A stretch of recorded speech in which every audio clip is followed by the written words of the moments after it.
قررت شركة سناب شات إزعاج المتابعين وتثمين جهد صناع المحتوى والموثقين. السلام عليكم.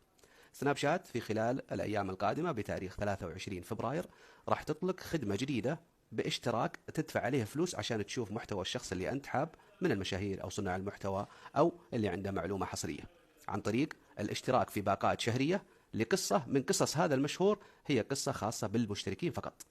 يعني كأنك تاخذ اشتراك شهري عند هذا المشهور عشان تطلع على القصة اللي عنده خاصة بالمشتركين، لأنه بيكون من ضمن الخيارات خيار قصة باشتراك وقصة عامة تقدر تشوف محتواه العام، لكن هو لو حب انه ينشر معلومات معينة خاصة وحصرية للمشتركين اللي دافعين فلوس راح يكون عنده خاصة قصة خاصة بالمشتركين. هذا الشيء بيزعج عدد كبير جدا من المتابعين ولكن بيثمن جهد كثير من صناع المحتوى والمشاهير والنجوم اللي عندهم معلومات حصرية مفيدة.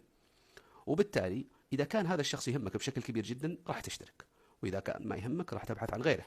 فهي لها إيجابيات كثيرة ولها سلبيات كثيرة، ولكن قادم الأيام بتبين وتوضح. والأجمل أنك أنت كصانع محتوى أو موثق تقدر تحدد سعر الاشتراك الشهري.